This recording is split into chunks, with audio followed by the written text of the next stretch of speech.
Person है कि तो ये हमारा एक पर्सन है, ठीक है। इसके अंदर हम जॉब लेटर के बारे में बात करेंगे, तो आप हमारे साथ जुड़ जाइए, वीडियो को पूरा देखिए, आपको फ़ायदा मिलेगा, नई नई जानकारियाँ मिलेंगी। अधिकतर जो आप भूल जाते हैं उसको हम रिवाइज कर देंगे। पर्सन है कि यू आर चेतन शर्मा, आप एक चेतन शर्मा हैं, आप चेतन शर्मा हैं। ए कॉमर्स ग्रेजुएट, आपने कॉमर्स से ग्रेजुएट किया हुआ है।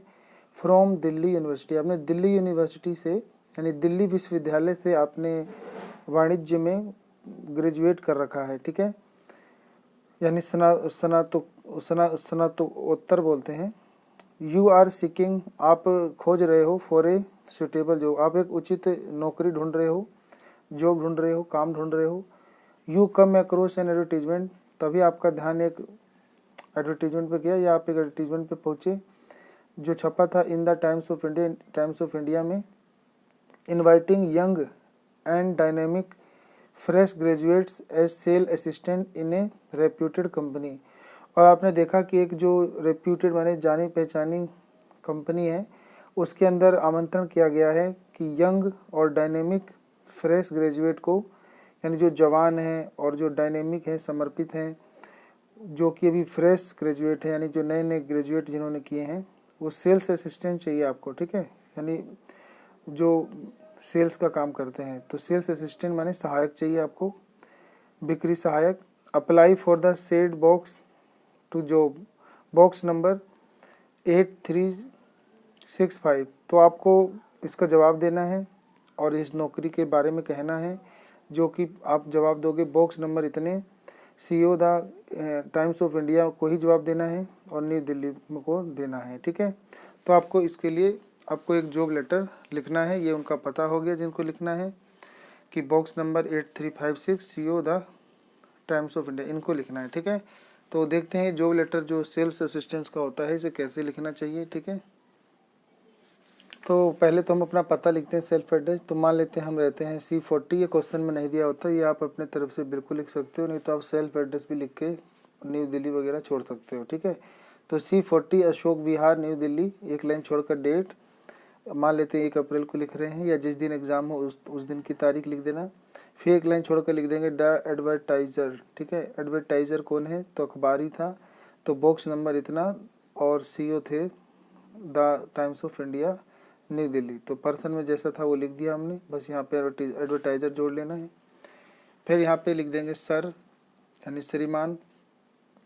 अब यहाँ पे लिख देंगे क्या लिख रहे हैं हम, तो एप्लीकेशन लिख रहे हैं for the post of sales assistant. तो सेल्स असिस्टेंट के पोस्ट के लिए हम एप्लीकेशन यानी पत्र लिख रहे हैं सर, यानी फिर सर डालने के बाद आप यहाँ पे लिख देंगे in response to your advertisement publish in the Times of India dated 20 March 2021 stating the requirement of young and fresh graduate as sales assistants.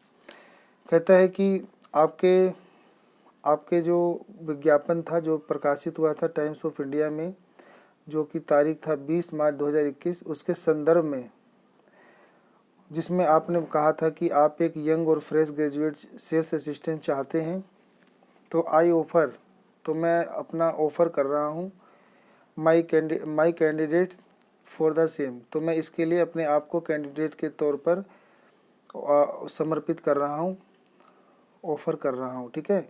तो मैं अपने आप को इसको कैंडिडेट के तौर पर समर्पित कर रहा हूँ, ठीक है। आई हैव पास्ड, मैंने पास किया था माई BCom honours from SRCC Delhi. मैंने अपना जो BCom ऑनर्स होता है उसको Shri Ram commerce of college Delhi से पास किया है। सिक्योरिंग मैंने प्राप्त किया था 75% marks. I am a zestful and potential student of 21 year. मैं अभी 21 वर्ष का एक जेस्टफुल माने होता है बहुत ज़्यादा उत्तेजित, और पोटेंशियल माने होता है जिसके अंदर बहुत ज़्यादा क्षमता होती है, योग्यता होती है। मैं वो ऐसा विद्यार्थी 21 वर्ष का। The challenges that the above mention post offers me are big and I am excited to face them under the guidance of your expert team with full enthusiasm for my personal growth and the organization as well। तो इतनी बड़ी line है। The challenges, जो भी आपने ऊपर जो challenges लिखी थी, चैलेंजेस मतलब होता है मतलब चुनौती लिखी थी, तो उसके वो जो भी आपने ऊपर मेंशन की थी इस पोस्ट के लिए वो बहुत बड़ी है, और मैं एक्साइटेड, मैंने उत्तेजित हूँ टू फेस देम, मैं उनका सामना करने के लिए बिल्कुल उत्तेजित हूँ, क्योंकि आपकी जो एक्सपर्ट टीम है उनके गाइडेंस मैंने उनके देख रेख में हम फुल एंथुसियाज्म यानी पूरे उत्साह के साथ और अपने पर्सनल ग्रोथ के लिए और संस्था के भी अच्छे के लिए हम इसमें शामिल होना चाहते हैं। आई इंजॉय साउंड हेल्थ, मेरे पास एक मैं मेरे मतलब I enjoy sound health and pleasing personality, कहता है कि मेरा मतलब स्वास्थ्य बहुत अच्छा है, मैं अच्छे स्वास्थ्य का मालिक हूँ और मेरी पर्सनैलिटी भी बहुत ज़्यादा प्लीजिंग है यानी सुखद है, सही है। I have a reasonable good command over English, और मेरे को जो इंग्लिश बोलने की जो कमांड है वो भी मेरी बहुत ही अच्छी है। एंड पोसेस कन्विंसिंग पावर, और मेरे अंदर किसी को मनाने की जो क्षमता होती पावर वो भी बहुत अच्छी है। And a good communication skill, और मुझे बोलने का जो तरीका है कम्युनिकेशन स्किल है, संचार माध्यम, उसमें भी मैं कुशल हूँ, अच्छे से बातचीत भी कर लेता हूँ। आई होप, मुझे आशा है कि make me eligible for this post के पोजीशन, तो मैं आशा करता हूँ कि मुझे इस पोजीशन के लिए मैं योग्य हूँ और योग्य बन जाऊँगा। इफ़ सेलेक्टेड, यदि मुझे सेलेक्ट किया जाता है, आई सेल सर्टेनली प्रूव्ड, मैं निश्चित ही ये प्रूव कर दूंगा, सिद्ध कर दूंगा, सत्यापित कर दूंगा, प्रमाणित कर दूंगा माई सेल्फ वर्दी फॉर द पोस्ट, कि मैं अपने आप को बताऊंगा कि मैं कितना वर्दी यानी मूल्यवान हूँ, कीमती हूँ, महत्वपूर्ण हूँ मैं इस पद के लिए। If you find my profile worthy of it, अगर आप मेरी जो प्रोफाइल है उसे देखोगे कि वो कितनी कीमती है, तो मैं इसके पद के लिए योग्य हूँ, मूल्यवान हूँ। Please feel free to call me, जब भी आप अनुभव करें कि आप फ्री हैं तो मुझे कॉल करें। At any time suitable to you, आपको जो भी समय उचित लगे मुझे कॉल करें। I would be glad to come in for the an interview, तो मुझे भी खुशी होगी, ग्लैड माने खुशी होगी कि मैं इंटरव्यू के लिए, साक्षात्कार के लिए आपसे आके मिलूँ। यूअर ट्रूली, मतलब आपका भवदीय या आपका सच्चा मित्र या सच्चा प्रार्थी चेतन शर्मा, ठीक है। तो ये हम ऐसे अपना जॉब लेटर लिखते हैं। तो ये हमने अभी एक पार्ट लिखा है, इसके अंदर एक बायोडाटा का भी पार्ट है जिसे रेफरेंस भी बोलते हैं, तो वो भी देख लेते हैं। तो बायोडाटा ये रहा। बायोडाटा में हमें लिखना है पहले नेम, तो चेतन शर्मा। पिता का नाम आप कुछ भी लिख सकते हो, तो सोहन श्रीमान या श्री मोहन शर्मा।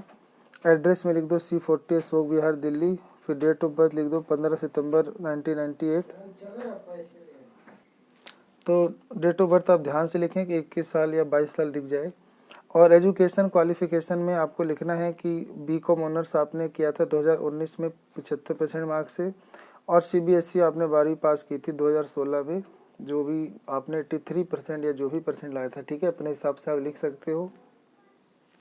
फिर आप लिख दो सैलरी एक्सपेक्टेड, कि आप कितने सैलरी की उम्मीद करते हो, तो 1500 रुपये पर मंथ पर पर्क्स। और मटेरियल स्टेटस होता है वैवाहिक स्थिति, तो इसमें आप लिख दो अनमैरिड, कि आप अविवाहित हैं।